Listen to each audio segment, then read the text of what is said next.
नमस्कार दोस्तों। आज की कहानी है दान का महत्व। एक बार की बात है, महाभारत समय की कहानी है। एक बार की बात है कि श्री कृष्ण और अर्जुन कहीं जा रहे थे। रास्ते में अर्जुन ने श्री कृष्ण ने से पूछा कि हे प्रभु, मेरे मन में एक जिज्ञासा है, अगर आज्ञा हो तो पूछूं। श्री कृष्ण ने कहा, अर्जुन, तुम मुझसे बिना किसी हिचक कुछ भी पूछ सकते हो। तब अर्जुन ने कहा कि मुझे आज तक यह बात समझ नहीं आई कि दान तो मैं भी बहुत करता हूं, परंतु सभी लोग कर्ण को ही सबसे बड़ा दानी क्यों कहते हैं। यह प्रश्न सुन श्री कृष्ण मुस्कुराए और बोले कि आज मैं तुम्हारी यह जिज्ञासा अवश्य शांत करूंगा। श्री कृष्ण ने पास में ही स्थित दो पहाड़ियों को सोने का बना दिया। इसके बाद वह अर्जुन से बोले कि हे अर्जुन, इन दोनों सोने की पहाड़ियों को तुम आसपास के गांव वालों में बांट दो। अर्जुन प्रभु से आज्ञा लेकर तुरंत यह काम करने के लिए चल दिया। उसने सभी गांव वालों को बुलाया और उनसे कहा कि वह लोग पंक्ति बना लें, अब मैं आपको सोना बांटूंगा। और अर्जुन ने गांव वालों को सोना बांटना शुरू कर दिया। गांव वालों ने अर्जुन की खूब जय जयकार करनी शुरू कर दी। अर्जुन सोना पहाड़ी में से काटता, तोड़ता और गांव वालों को देता। इसी तरह चलता रहा। लगातार 2 दिन और 2 रातों तक अर्जुन सोना बांटते रहे। उनमें अब तक अहंकार आ गया था। गांव के लोग वापस आकर दोबारा से लाइन में लगने लगे थे। इतने समय पश्चात अर्जुन काफी 2 दिन हो चुके थे, काफी थक चुके थे। जिस सोने के पहाड़ियों से अर्जुन सोना तोड़ रहे थे, उन दोनों पहाड़ियों के आकार में जरा सा भी बदलाव नहीं आया था। वो पहाड़ वैसे के वैसे ही खड़े थे। तब अर्जुन ने श्री कृष्ण से कहा कि प्रभु, अब मुझसे यह काम और ना हो पाएगा, मुझे थोड़ा विश्राम करना होगा। प्रभु ने कहा, ठीक है, तुम अब विश्राम करो।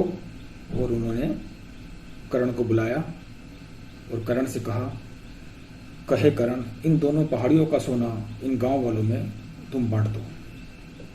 कर्ण ने हाथ जोड़ के प्रभु से कहा, जैसे आज्ञा आपकी। और कर्ण तुरंत सोना बांटने चल दिए।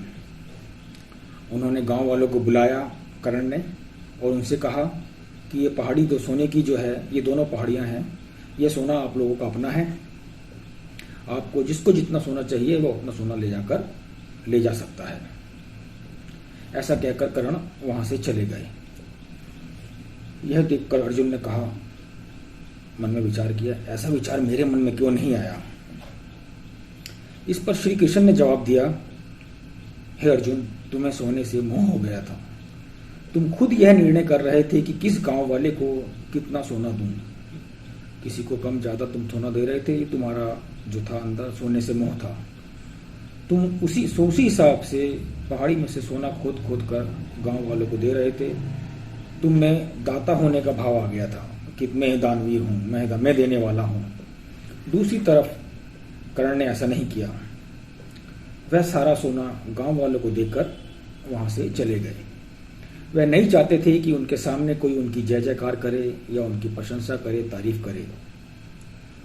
उनके पीठ पीछे भी लोग क्या कहते हैं, उससे भी उनको कोई फर्क नहीं पड़ता था। वह सोना देकर वहां से निकल गए थे। यह उस आदमी की निशानी है जिसे आत्मज्ञान प्राप्त हो चुका है।